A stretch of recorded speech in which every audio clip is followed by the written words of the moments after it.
Hi everyone. So today we'll be solving the problem tourist reform, right? So this was asked in the Codeforces round 377 division 2, right?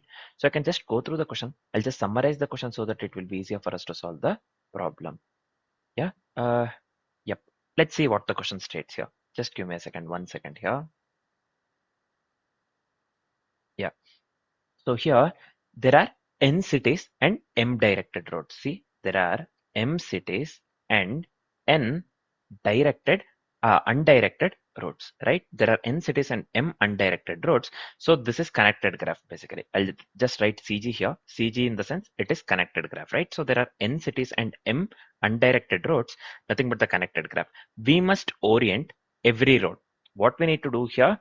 So we must orient every road, right? So just remember this one. We must orient every road to maximize the minimum number of cities reachable from any city. To maximize minimum number of cities reachable to any city, right? To maximize minimum number of cities reachable from any city. Sorry. Yeah.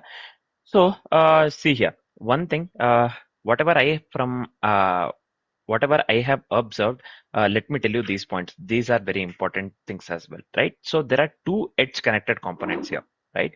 So two edge connected components matter here. So we have to choose largest, we have to choose the largest such component and orient edges so that every vertex inside it can reach exactly the component, right?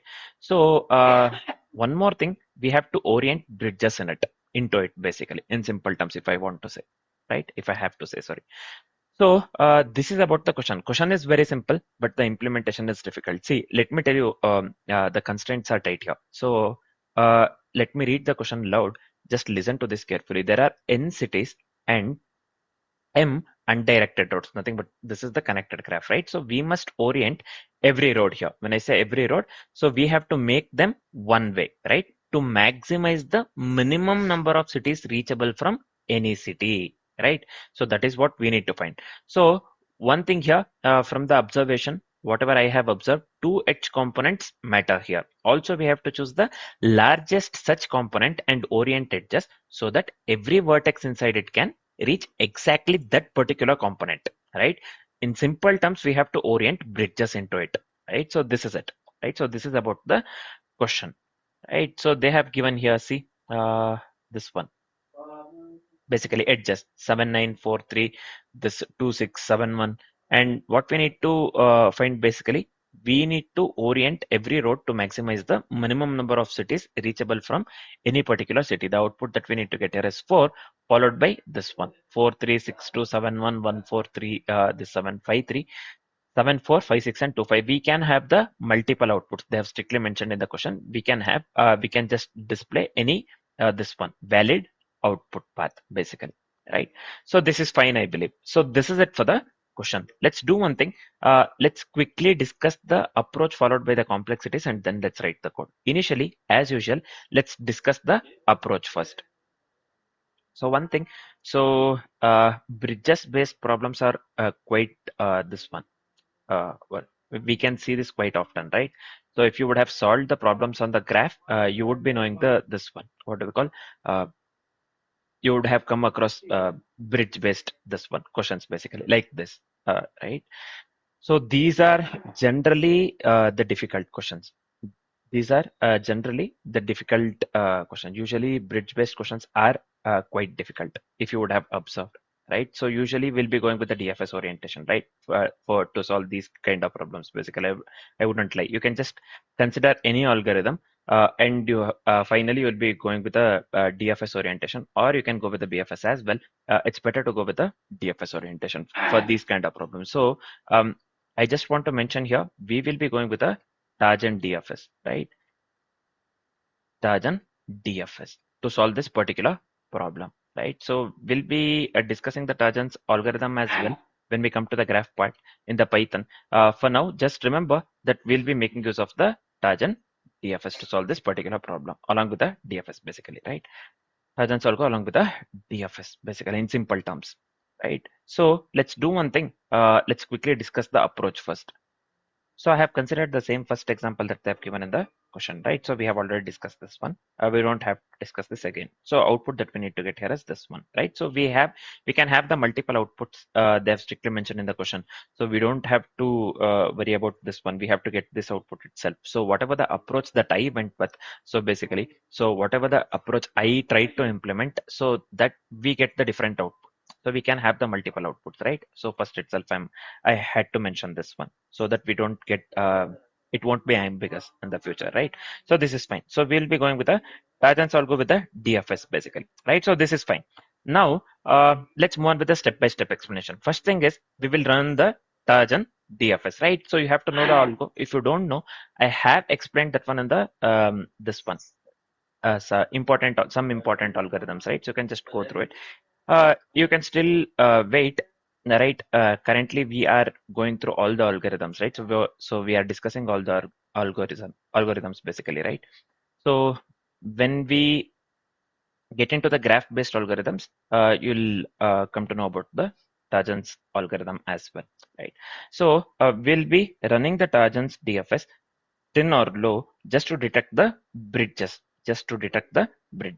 in this particular this one graph edge, 3 to 5 is a bridge basically. You can just check the input in this particular graph edge. 3 5 is a bridge. So removing this one particularly this one 3 5 edge, whatever we have considered, it disconnects 1 3 4 7 and 2 5 6, right? So this forms a bridge basically. This edge 3 5 is a bridge. So removing this one 3 5, what happens? It disconnects 1 3 4 7 and this one 2 5 6. Just remember this. This is important, right? And the second point here is we have to remove the bridges. So that is this one. We remove this edge. We have to remove the bridges and first two edge connected components. First two edge connected components in the sense components connected by the non-bridge edges as well, right? So we get components 1347, which is of the size 4, and 256, which is of the size, this is not the size 4 actually, this is size 3, right? This one, what do we call? 256. So this is of the size 3, sorry, not the size 4, basically. In a hurry, I had written 4, I will. This is fine. Now, let's pick the largest two edge connected component. Let's pick the largest two edge connected component. So this will be out of this one 1347 and 256. We are picking the largest two edge connected component, nothing but 1347. So this is the largest, right? Which is of the size 4. So this is the maximum possible minimum. So that is what we need to find as per the criteria in the question that they have asked, right? So this is fine. Now, what we will do, as I have said, whenever we come to the bridge-based question, we have to orient the edges. There will be something called this one, orienting the bridges, right? So, sorry, edges basically. So we will be going with orientation of the edges by this one. We'll be orient edges by the DFS started from any vertex in that this one chosen component. So this you'll get to know when we write the code, right? Just remember this 1 second. So what happened was here, it was stuck actually. Sorry, that is the reason I was not able to show the page 3. So this is fine. Now we are orienting the edges by the DFS starting from any vertex on that chosen component. So you can just pause this one video and have a look into it. This one, right? So this one and this page, right? So we'll be orienting edges by the DFS started from any vertex in that chosen particular component, right? So one more thing here, non-bridge edges are there, right? So non-bridge edges inside the component always orient along the DFS or the back edges so that within the this one within the component nodes from a reachable structure, this one code orients tree edges u to v and back edges u to this one v, right? So this is fine, I believe. This is fine, I believe. 1 second, just give me a second here. Yep, this is fine. Now we are considering the bridges here. So we will orient the bridges into the chosen component. That is nothing but child to the parent. So nodes inside the chosen component cannot exit to other components, but nodes outside the this one, nodes outside this one can enter it, right? Nodes outside can enter it. I mean, nodes outside the chosen component can enter it. This one we will see within the this one when we write the code basically. This is fine, I believe, right? So now let's get into the result part. Every node in the chosen component can reach exactly its component. Finally, the result part, right? So every node in the chosen component can reach exactly its component, nothing but 4 nodes, right? So nodes outside the chosen component may reach into it, but minimal reachable count overall cities is 4 in our case, in the first example that we have considered, right? So the minimal reachable count or count overall cities is 4 basically. So let's see what's the output that we got accordingly with the approach that we discussed, right? So just give me a second here. So let me explain you here itself. I was having some connection problem. So I cannot connect any device currently. So this is fine. The final output that we got here is 4, 3, 4, 2, 6. This one 7, 1, 1, 4, 7, 3 as well. 5, 3, 4, 7, 6, 5. 4, 7, 6, 5, and finally 5 and 2, right? So this is the final output that I got basically, right? So this is also one of the valid outputs, right? So this is also one of the valid output. So the output that we got here is this one basically, which is correctly with the input that they have mentioned for within the question basically, right? So this differs by this one. See here, 4, 3 we have, 3, 4 I got basically. From 2, 6, this is this one. Yeah, this is 6, 2 here. We are going from that 2, 6, right? So this is also one of the valid outputs. So you can just consider this one as well, right? So this is fine. Now, as we are completely familiar with the approach, let's do one thing. Let's quickly discuss the complexities part. So what will be the time complexity here? The time complexity would lead to because of n plus m, right? So this is the time complexity. So why the time complexity is because of n plus m here? Just give me a second here. Yeah, the time complexity is because of n plus m here, because one thing, we are going with a tangent DFS just to find the bridges. That is because of n plus m. And the component building, we are also building the component, right? So the component building is because of n plus m as well. And the orientation DFS is this one, because of n plus m as well. As I've said, we'll be going with the orientation DFS. Usually for the bridges based problem, we'll be going with a, if you are making use of the DFS with any algo, so we'll be going with the orientation DFS as well. So orientation DFS is also big of n plus m. So overall it will be big of n plus m, the time complexity. What will be the space complexity here? The space complexity would be big of n plus m as well. The space complexity would be because of n plus m as well, because we went with the adjacent, we will be going with the adjacency arrays and the auxiliary arrays, right? So we'll be going with the tim, low, component, orient, etc. So that you'll see when we write the code. This is fine. All basically, whatever the variables we use, all use the linear space. So overall space complexity would lead to big of n plus m as well. So the time complexity and the space complexity for the code that we'll be writing in the future would be big of n plus m and big of n plus m respectively. Now, as we are completely familiar with the approach and the complexities part, we are good to write the code. Let's start writing the code. So just give me a second, 1 second here.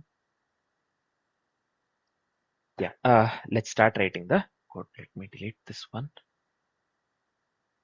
Come to the one compiler. Yeah, let's start writing the code. So we'll be making use of the fast input and output. So let's import the input output package. Also we'll be making use of the different utilities as well. We'll be importing utility package as well, right? So we just go with Java dot start and also import Java util. So let me go with a class. Just go with main. So within the main method, what we'll do, let me go with here static. So this one will be final int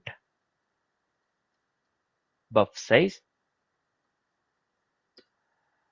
1 left shift by let me go with the 16 bits. So this is fine.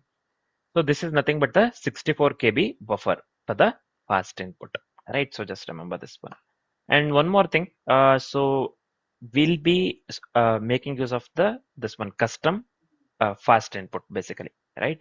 Custom fast scanner, nothing but the custom fast input output. So for that, let me copy paste that one. So that is purely related to the this one input output. Basically, you can just make use of any template. Even you can go with the this one buffer header and the print writer. So this is purely related to the input output. Let me copy paste that one. So let me come here and paste it over here. So let's move on with the further things basically. Right. So just give me a second here. This is fine. Hmm, going with assign, right? So yeah, next we have to read the number of nodes and edges, right? So I'll just go with int n comma m. Also initialization part. So we have to go with the arrays just to store the original edges endpoint. So this is zero based, right? So let me go with u and v for this variable u and v for this. This is fine. The next part is we have to go with the adjacency list arrays for 2 into m entries, right? So this is undirected representation as we had discussed this one in the approach. So this one will be int head next as well as let me go with the EID now. So this is fine as well. The final one is let's go with the edge counter for the adjacency arrays. So this one will be int ec equals 0, right? So this is fine. Now let's add an adjacency entry, nothing but from A to B with a reference to the original edge ID. So I'll just go with a method here, add edge adjacency. Add edge for the adjacency. I'll just give here ADJ. So let me go with the three parameters. One is A, B, and another one is ID. So this one int A, int B, all are of the type integers. This is fine. So within the add adjacency method. So first let's store the destination node. We have to store the original edge index. We have to store the destination node. Also, we have to go with the link to previous head. And one more thing, that is we have to go with the new head points to this particular edge index. We have to increment EC. So let's see the same thing. Let's write that one first. Let's store the destination node here. So this one to EC. Me scroll to EC. Yeah, P. The next step is let's store the original edge index as well. So this one is we have considered EID of EC edge counter. So this one, let me assign this one to the ID. This is fine. Let's link to the previous head as well. So this one will be next of EC. This one is head of this one A. One is head of A. This is fine. The next part is so this one is head of A equals EC. Let me increment this one, man. This is fine. Yep, let me come out of this one entirely. Now, let's go with the variables that are used for the bridge finding. Basically, Tajan, right? So, in simple terms, it's Tajan. So, first, let me initialize timer to 0. This is fine. The next step would be, let's go with the tin of V, nothing but the discovery time. Low of V, nothing but the lowest reachable discovery time. So, this one will be int in comma low. This is fine. The next step would be let's go with a visited flag for the bridge DFS. So this one will be Boolean visited, right? So Boolean visited. So we went with a visited flag for the bridge this one DFS basically. Also, let's go with a is bridge of ID variable name I'm speaking. So this will be initially set to true if the original edge ID is a bridge, right? So this one again, one more Boolean type. So I'll just go with is bridge, right? So this is fine, man. So we are done with this initialization part. Now let's write the DFS to find the bridge just using thin bar low values, right? I'll just go with a method name DFS. What shall I go with? Let me go with the bridge itself. So this will be, this suits correct actually, right? So let me go with the parameters V as well as we need parentage ID as well for this one. So I'll just go with parentage ID. So this is fine, man. Now let's do one thing. First, we have to mark visited. So I'll just go with visited of V. Let's set this one to the Boolean value Next thing is let's set the discovery time and low link as well. So this one will be ton of v equals low of v will be equivalent to time. Yep, this is fine. The next step would be let's go with the iteration part. Nothing but we have to iterate the adjacency list. So this will be easy for end I equals head of v. This is fine. I not equal to -1, and finally I equals next of I. So this one will be next of I. This is fine. We're just iterating adjacency list. Now within this for loop, so let's consider the neighbor node, also the original edge ID for this adjacency entry. First, let's consider the neighbor node. So this one int to node. So this one will be 2 of I. This is fine.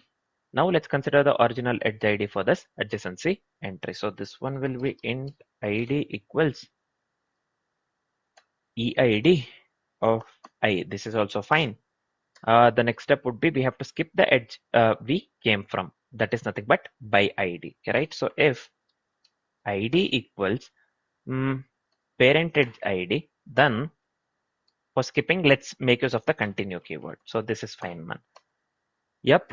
So now if visited of two node meaning, so we have to go to the back edge to already visited node. Nothing but we have to update the low of v using the tin of two node, right? So I'll just go with if visited of this one two node, this is fine. Then what we need to do within the if condition, so we have to go to the back edge to already visited node. Nothing but we have to update again low of v using the tin of two node. So this one I can just write it in this way. Low of v equals math.mun of low of v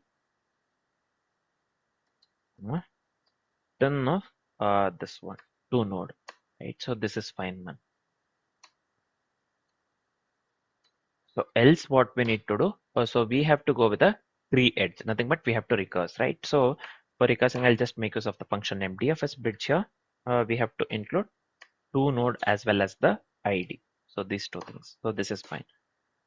So after recursion, we have to propagate the low link values as well. So again, low of v, let me assign this one to the math.mun of minimum of low of v, and this one law of two node we have to consider, right? So this one, let me do law of two node. This is fine. So if the lowest reachable discovery time from the two node is greater than 10 of v, then the edge v to two node that we have considered is itself is a bridge basically. In that case, so I can just write it in this way. Let me make use of the if condition here. If low of this one two node is greater than 10 of v, then is bridge. So let me pass id here. Let me assign this one to 2. This is fine. So let me come out of this one entirely now. So now what we need to do, let's go with the data structures for orienting the edges of the bridge detection, as we had discussed this one within the this one approach. We are just going step by step, right? So first, let me make use of two variables here. Orient, this we need. Also, let's make use of the variables, this one, visit orient, as well as the in stack, right? So this one, let me go with Boolean visit orient as well as in stack. So this is fine. Now let's do one thing. Let's go with the orientation DFS that assigns the directions to the edges with the rules explained on approach. So I'll just go with void orient DFS. This one, let me go with unode as well as int. So this one will be parent node. So this is fine. So within this method, orient DFS method, first thing we have to mark the current node as visited as usual. So this one will be visit orient of, so we considered U node, I believe, right? U node. Let's initialize this one to true, boolean value true. Also in stack of the same thing, U node here, let me assign this one to the boolean value true as well. So we are just marking the current node visited, and we are just marking as in the recursion stack just to detect the back edges to the ancestor. We have made use of in stack of U node that we have assigned that one to the true, right? Line number 65 I'm speaking of. Now let's do one thing. So we have to iterate neighbors, right? So let's move on with the for loop or the iteration part. So this one will be int I equals head of U node. So this is fine. I not equal to -1. I equals next of I. So this is fine. After iterating through the neighbors, first let's go with the neighbor and original edge ID. So this one v equals 2 of I. Neighbor is fine. Now let's go with the original edge ID. So this one is int ID equals EID of this one I. Fine. So the next step would be, so we have to avoid traversing the edge to the parent and undirected. This one, what do we call that one? Undirected adjacency, basically. You can just say adjacency, right? So if, how can I write this one? If v equals, so we have considered parent node, I believe. Yeah, parent node. Then let me give continue keyword here, just to skip, basically. Now, let me write one more if condition here. The set orient, so this one of v. Then what we need to do within the if condition, if the neighbor is already visited and if it is in the recursion stack, then we have to go with the back edge to the ancestor, right? So this one again, let me write one more if condition here. If in stack of basically v, then we have to go to the back edge to the ancestor, right? So this one, how can I write? So let me do one thing. Let me write one more if condition. I hope this works, man. Nested for loops are fine. I'm just going with the nested if conditions here. So this one has to be u id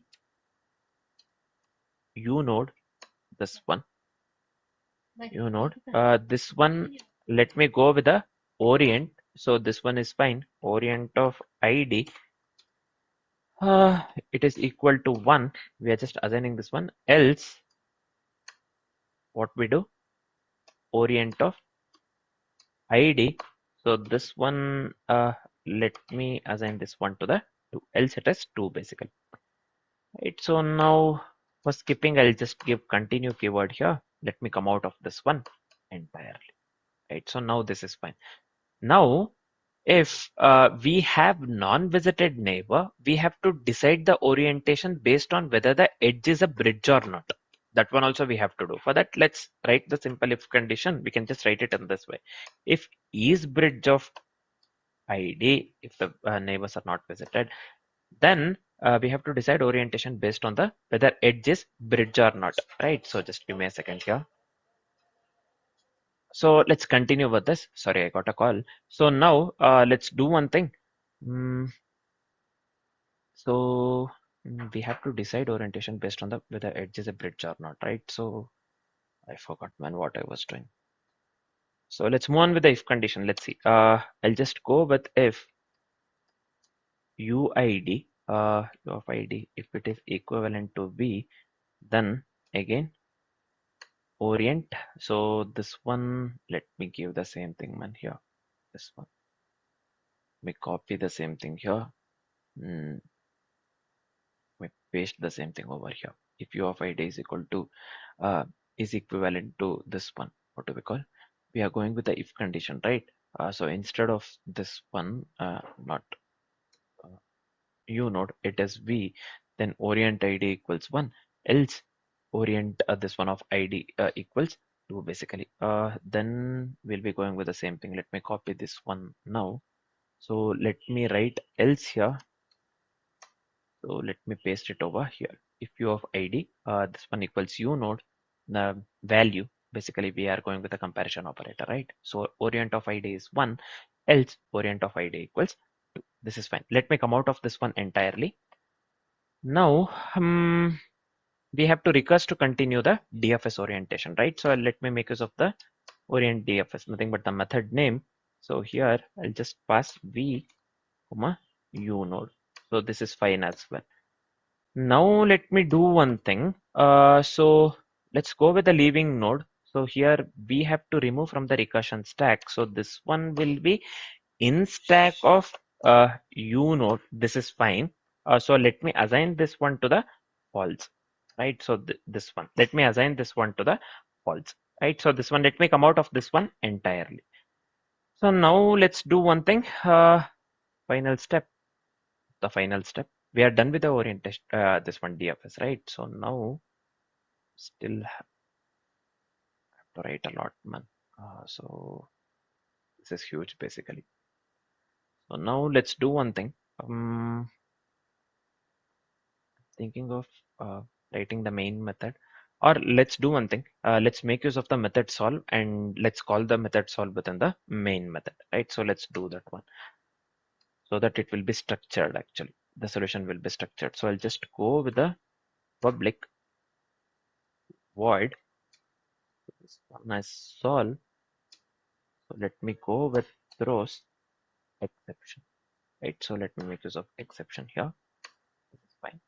Just give me a second, 1 second. So within the solve method, let's do one thing. We have already written this one, fast scanner, right? So let me copy this one. Just copy paste it. This is related to the input output part. Basically, let me go with the fast scanner here. Variable fs new fast scanner system.n. So this is fine. The next step would be, let's read the number of nodes as well as the number of edges as per the input that they have given, right? So this one will be fs dot, let me make use of the next int here. This is fine, right? So let me copy this one. Also, along with reading the number of edges, we have to read the number of nodes. We need to read the number of edges as well. So let me change this one to the m. Both are of the integer types, right? So this is fine, man. Now let's store the original edges on 0 best indices. So we have to do this. So this one will be new int of size m.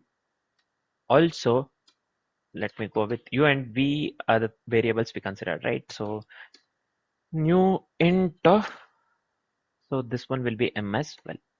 So this is fine.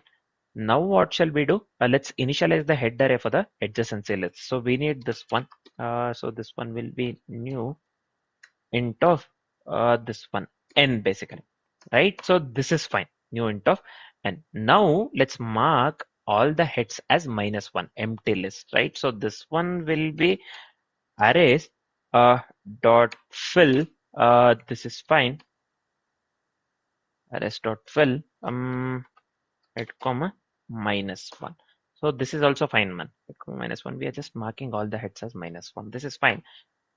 So 2, let me go with 2 equals new int of 2 into m, basically, right? So this is also fine. Let's consider next as well, next variable, because we have to go with the adjacency next as well. So I'll just go with next here. Let me assign this one to the new int of size, again 2 into m itself, 2 into m. This is also fine. We need EID as well as EC. EID, nothing but adjacency EID array linking to the original edge ID, right? So this one I'll just give here EID. Let me give here new int of 2 into n. This is also fine. So this one is 2 into m, basically, right? So this is fine. The final step is, let's reset the adjacency edge counter. So this one is 0, right? So this is fine. Also, let's do one thing. let's do one thing. Let's move on with the iteration part. So I'll just go with for I less than. hmm, So within the for loop, what shall we do first? Let's read the endpoint A, and we are just converting this one to the zero based. Also, we have to read the endpoint B. So we have to convert this one as well to zero based, right? So this one will be A equals fs dot next int this one minus one as we are converting this one to the zero based, right? So this one, let me copy the same thing. Let's do for B as well. All we have to do is we have to change the variable name to B from A. This is fine. Yep. The next step is let's store the original endpoints. For that, I'll just go with u of I equals A. One more thing, v of I. Let me assign this one to the B. And let's add the adjacency entry A to B, and also let's add the adjacency entry B to A. B to A, that is undirected, right? So this one, let me go with add edge adjacency. So we have already written this method, right? So we are just making use of it here. So this one will be A comma B comma I. And one more thing, we have to add the adjacency entry B to A as well. So this one again, add edge adjacency. So I have given small a here. This is fine, man. I have already used this one everywhere. So I'll just go with B comma A comma I. Oh, this is fine.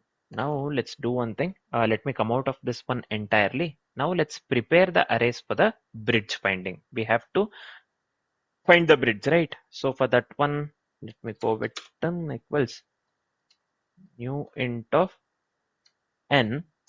Also, we'll be going with a low as we had discussed this one in the approach. So this one will be new int of n. The next step would be, let me go with a visited. Let me assign this one to the new boolean of n. This is fine. Next, let's go with is bridge new boolean of this one. What do we call this? M we have to pass. Right. So this is fine. Finally, we need the timer, and let me initialize this one to the 0. If the graph is guaranteed connected by the this one, basically the problem statement that we went with, uh, this one, basically they have said that it is we are having the graph that is guaranteed connected by the problem statement. But let's do one thing. Let's still loop for the safety purpose, right? So this is not required, but still let's do it for the safety purpose. So this one I'll just go with I equals 0, I less than n, I less plus. So this is fine. Within the for loop, if of not visited of I, so this is fine. Let me go with the DFS bridge I comma minus 1. So we are just running the DFS bridge from each unvisited edge, right? So this is fine. Let me come out of this one entirely. Now, still have so much code of write, so much code to write basically. Let me do one thing. Yeah, let's go with this one, building the components, ignoring the bridges basically. So we have to build the components ignoring the bridges. In simple term, we have to compress each two edge component connect block basically, right? So this is accordingly with the approach that we discussed. So let's go with the initialization part first. So I'll just go with the component new int of size and basically this is fine. And also let's initialize this one as unassigned. So I'll just go with arrays dot fill. So let me go with component variable comp and -1. This is fine. Now let's go with the component counter. So this one will be component counter. This is fine. I'll just go with a instead. Let me go with component count. I will make use of this. I don't want to go with a big variable name. So this is fine. int, let me go with stack new int of n. This is also fine. New int of n. This is nothing but stack for the iterative DFS. So we are just avoiding the DFS, this one, recursion basically, not the DFS. We are avoiding the recursion, yeah, for the this one. Optimization purpose, right? So to avoid MLA basically. So let's go with the stack for the iterative DFS, right? So let's go with a for loop here. So this one is I equals 0, I less than n, I less plus. So this is fine. So so if we have the component that is already assigned, then we have to skip that one. So let me write the if condition for that. So this one will be if component of I, if it is not equal to -1, then we have to skip. For skipping, I'll just make use of continue keyword. So let's go with the stack pointer. If sp equals 0, this is nothing but the sp is nothing but the stack pointer, right? So now we have to push the starting vertex, meaning I'll just go with the stack of stack pointer plus plus. So this is fine. And this one to the I. Yeah, now let's assign the current component ID. So this one will be component of I. So let me assign this one to the component count. This is fine, man. Yep. So let me go with a while loop here. Stack pointer greater than 0. So we have to pop initially. So I'll just go with in x equals stack of sp. This is fine. So let's move on with the iteration part. So I'll just go with for. We are going with the iterative DFS, right? So int j equals, let me go with head of x. This is fine. J not equal to -1. Same steps, and j equals, instead of I, we are going with a j. Next of j. This is fine. So within this for loop, neighbor, we have to consider neighbor, original edge ID, the same thing. So instead of x, let me consider y here. 2 of j. The next step would be, let's go with the original edge ID. So this one will be int ID equals EID of j. This is fine. The next step would be, let's skip the bridges, right? So they separate the components in simple terms. So this one is if is bridge of ID, then let me do one thing. Let me go with continue keyword. So if the neighbor is not assigned, then we have to assign same component and push the neighbor, right? So for that, I'll just go with one more if condition here. Component of y we have considered, right? So yeah, y. So here we are considering if neighbor is not assigned, that is equivalent to the -1.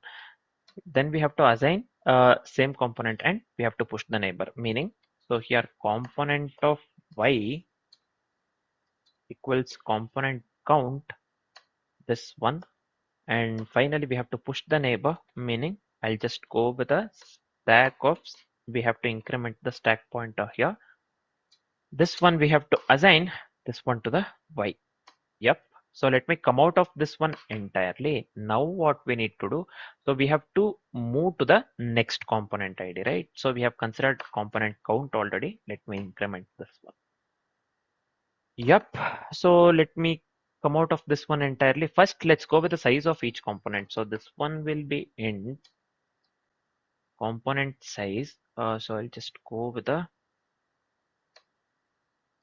comp size equals new int of. This one will be component count. So where is component count? This one. This is fine, man. Let's move on with the for loop here. So this is for I less than n. So within the for loop, let me go with the component size. So this one within component of I. So this is fine. We are just counting the sizes over here. So the next step would be we have to find the index of the maximum size component. Let me consider max comp this one component variable. Let me initialize this one to the 0. Let's move on with the iteration as we need to find the index of maximum size component. So this one will be int I equals 1, I less than component count, this one I plus plus. So within the for loop, let me write the simple if condition. If component size of I, if it is greater than component size of, so we have considered max component variable, right? Max component. Then we had to set the max component to I. So this is fine. Yep. Let me come out of this one entirely. So now we have to pick the starting vertex that belongs to the largest component accordingly with the this one approach. So I'll consider the variable name start vertex here. So this will be start vertex is -1. This is fine. Let me go with a for loop. So this one will be int I equals 0. I less than n. So this one will be I plus plus. This is also fine. If component I, so this one will be max component. So let me go with a start vertex equals I, and also let me go with a break. So this is fine.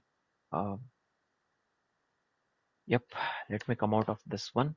Next, let's prepare the orientation arrays and so that we can run the orientation DFS from the start vertex, right? So again, the initialization part. So this one will be, we have considered the orient.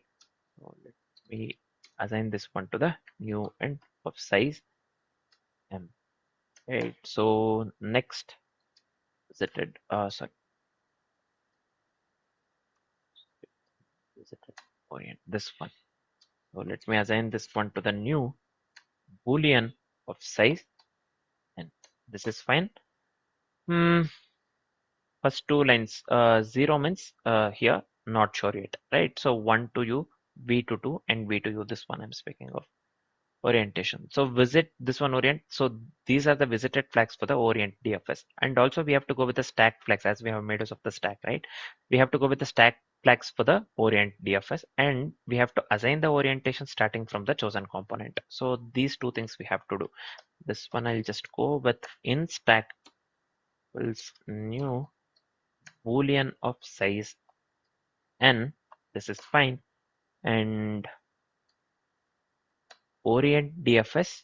So let me go with the start vertex here. Start vertex we had to be capital man. I had mentioned that one everywhere. So now this is fine. I'll just go with a -1. Go with -1. So this is fine. Now let's do one thing. We have to build the output, right? So we are almost done. Let's move on with the input output part. So we have to build the output, meaning first we have to print the size of the largest two edge connected component. Nothing but the answer that they have asked the question, the criteria. In that way itself, we have to display the output. So let me make use of the string builder here. So this one, yep, let me go with the string builder, sp variable, so new string builder. Now I'll just go with the string builder dot append. So what we need to append here, component size, I believe, right? So we'll be going with a max component. So let's append that one to the next line. So I'll just go with slash n here, right? So this is fine. So why this one? We have to first print the size of the largest two edge connected component, right? So first we went with the 4, then we displayed the this one edges, right? So that is the reason we are appending that one to the next line. This is fine, man. So let me go with the single inverted comma here instead of the double inverted comma. Now let's do one thing. Let's print the orientation of each original edge in the input order, right? So this one, 3, 4, something that we got. I showed the output, right, at the finally. So the answer basically. So that one we are doing. After 4, we have to print all the orientation of each original edge in the input order. So that's what we are doing. So I'll just go with the for loop here. So int I equals 0, I less than m. So let me go with I plus plus here. So within the for loop, so let me write the simple if condition. If orient of I, so if it is equivalent to the value 1, I'll just go with the string builder dot, so this one dot append of I plus 1, mm, builder dot append we are given, right? So we have to go with a u here. So let me close this one over here. Again, let's append. We need space, so I'll just leave space here. Also, let's append here v of I plus 1 along with the u. So we have to move to the next line. So just go with slash n. This is fine. Else, if again we go with the orient of I. So we have values 1 or 2 if you remember, right? What if it is 2? If it is not 1? Then I'll just go with string builder dot append of again v of I. This one, just give me a second here. We go with v of I plus 1, which is fine. Again, we need the space here. Append space. Also, let me go with append u of I plus 1. This is also fair. Let me go with append of slash n. This is fine. We are almost done. I don't know. Let's see. Let me go with else here. Let me go with else. Yep. Let's go with a fallback. If for some reason orientation wasn't assigned, right? So it shouldn't happen basically. For some reason, right? If the orientation wasn't defined, so sorry, if the orientation wasn't assigned basically, so we have to let's go with the default to original direction, nothing but from u to v. So that also let's mention. It is not required, it shouldn't happen accordingly with the question. They have said that one strictly. It shouldn't happen, but still for the safety purpose, let's go with the default to the original direction from u to v. Let's do that anyways. So I'll just go with string builder dot append. So this one will be u of I, this pair, plus 1. Also, let me go with append. This is fine as well. Append. So this one will be, just go with a p of I plus 1. Finally, we have to move to the new line. So this one will be slash n. Yep, we are done with this part. So let's do one thing. We have to output the final answer. I'll just give your system out println. So println is not required. Print is enough. So we have considered string builder variable name sb. I'll just go with toString, converting to the string basically. Java, we have to mention the parenthesis, right? So we are just outputting the final answer, right? So we are done with this part. We are done with the solution part. So this one, we have mentioned this one within the solve method, right? So let's do one thing. Let's go with the main method and call the solve method within the main method, right? This is fine. 1 second. Just give me a second. Did I do anything wrong?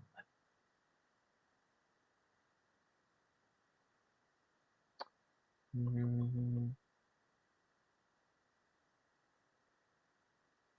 yep. Yeah. I'll just go with the mm, main here. So let me remove this one again. Let me consider throws exception. Um, let's do one thing. Let's run the solver in the separate thread, man. Right? With the increased stack size for the deprecation safety. Let's do that one. So you'll have the idea on the this one as well, threading as well, right? So I'll just do one thing.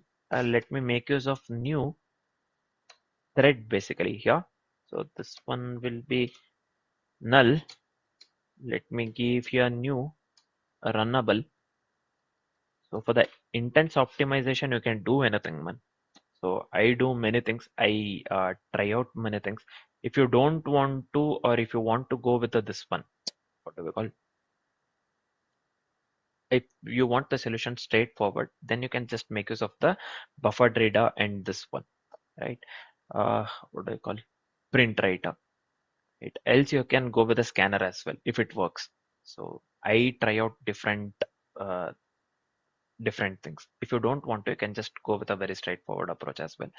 So here we have almost 4 seconds they have given actually time limit per test. So I just want to go with this one extreme optimization. That is the reason I'm going with this fast scanner, and also I'm making use of the separate thread here within the main method, right? So I have made use of this one helper method solve. I have written entire this thing logic within the solve, and I'm just using calling that one within the main. You can just make use of the you can just write the solution within the main method as well. That works as well, right? So this is fine. What happened here? Hmm, well, I have given. So this is fine. Let me go with public here. Void run is fine again. So let's make use of the try and catch here. New main this capital M I need. So this one, let me call the solve. We have written the helper method or the helper function solve, right? So let me call that one within the main method, right? So we're just calling the solve here. Else, let's go with the catch here. This one, I'll just go with the exception E, right? So this is fine. E. So let me go with print stack trace. So this is fine. So we are just printing the execution if it occurs, right? So let me go with here. Yeah, let's do one thing.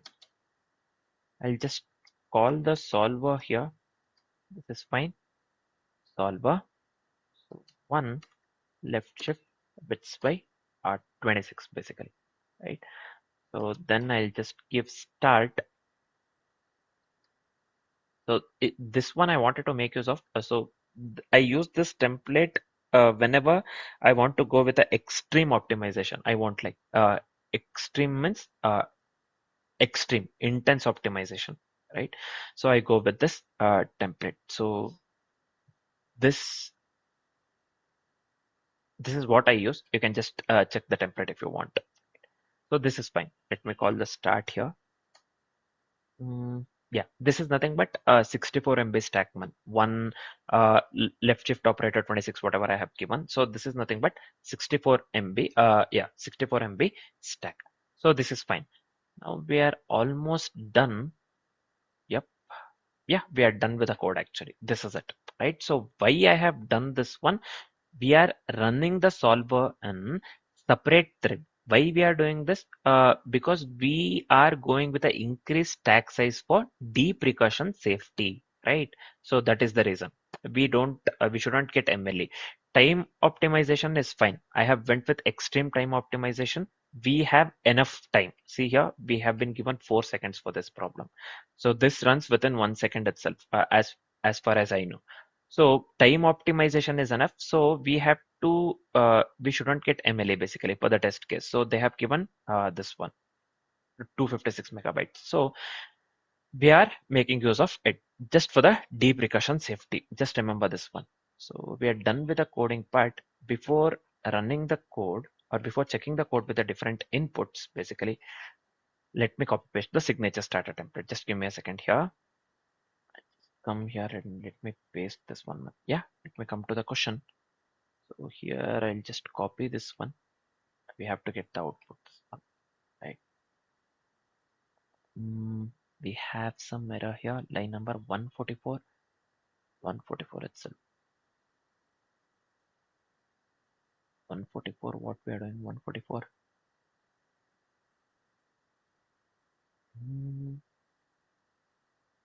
So we are going with. Just give me a second here. This is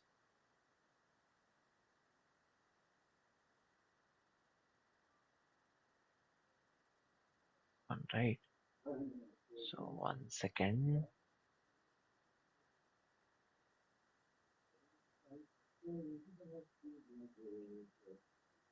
So yeah, so I have given if here.